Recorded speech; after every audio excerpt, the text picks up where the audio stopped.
Good morning. I'm Bill Powell. I am a member of this parish and also Canon to the Ordinary in the Diocese of Ohio and Chancellor to Bishop Hollingsworth. I'm grateful to the rector for her invitation to preach today. Someone recently assembled a montage of TV ads that's been running for the last 4 months or so on YouTube. I'm sure you know how they all start. First there is somber piano music, and then scenes of empty city streets, and then the voiceover begins with something like this. In times like these, or in these, choose one, troubled, difficult, challenging, or unprecedented times. You can find this on YouTube by searching any one of those terms, or the one phrase that I've heard the most, in these uncertain times. Jacob was living in uncertain times when he left his home in Beersheba on his way to Haran, about a 500-mile journey by foot. In the previous chapter of Genesis, we learn why Jacob is traveling by himself.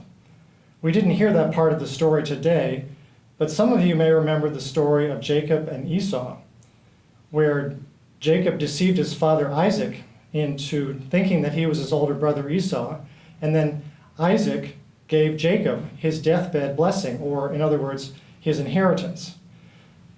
Esau was obviously upset and vowed to take revenge, so Jacob hit the road.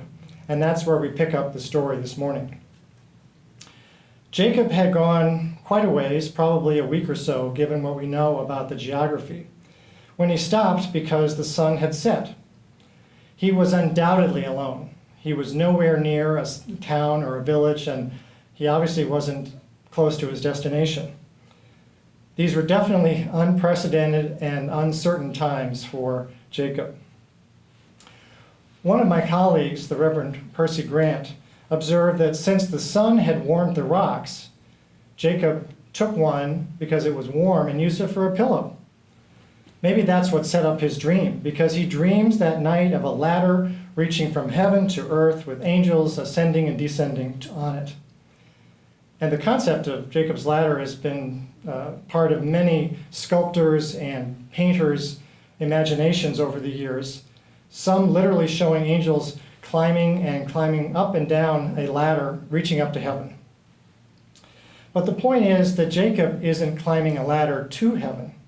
It's God who is coming down to stand beside Jacob and make a promise to him, stating, beginning in verse 13, that the land on which you lie I will give you and to your offspring, and your offspring shall be like dust of the earth, and you shall spread abroad to the west and to the east and to the south and to the north, and all the families of the earth shall be blessed in you and in your offspring.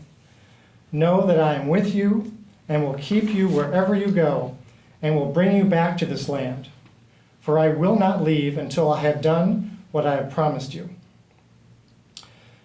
Julia Klassen of Luther Seminary observes that God is not concerned about Jacob's nefarious deeds, the theft of his brother's inheritance or his birthright, or even why he was running away.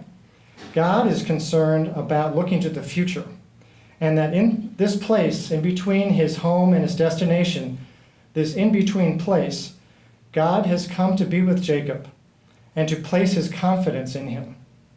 No matter what Jacob has done or what his circumstances are, God is placing confidence in him and will not leave him until God has done what God has promised.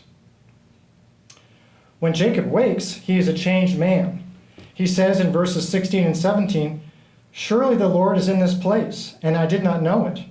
How awesome is this place! There is none other than the house of God, or this is none other than the house of God, and this is the gate of heaven." He then uses his pillow stone and sets it up for a pillar and calls it Bethel. He kind of marks the place as an instrument to locate God for others to follow or to find in the future. But we know better, don't we? God finds us wherever we are, even if we are in that in-between place. For the past few months, parishioners in the Diocese of Ohio and in other denominations and faiths are learning that God just isn't in a parish building or in a place that we designate, because our churches and other worship spaces are not open for public worship. And Jacob couldn't pinpoint the exact location to find God. and neither can we, because we experience God in many places, every day. In the smile of a stranger, in the comforting words of a friend, or in contacting a isolated neighbor or a relative out of town from the phone or via Zoom. And our St. Paul's family also experiences God, and God finds us. When we listen, for example, to Karl Paukert's repertoire of organ music that he recorded before he left on hip surgery. And by hearing the stories told by parishioners in the Love Lives On series, or the meditations that our clergy post. And this is all available on YouTube, by the way. And if you're like me, you can also sermon hop on Sundays and catch the presiding bishop or other distinguished preachers at the National Cathedral. In reality, like all scripture, the story of Jacob is not really about Jacob. It's about God. It's about God's promise to find us wherever we are, and God's confidence in us that we are all agents of God's creation. It's a reminder of something we already know but often forget, that we don't have to wait for all of this to be over to know and experience God. We don't have to wait for herd immunity or a vaccine or return to normal, whatever that is, in order to encounter God and to know with absolute confidence that God is with us, always with us. Amen.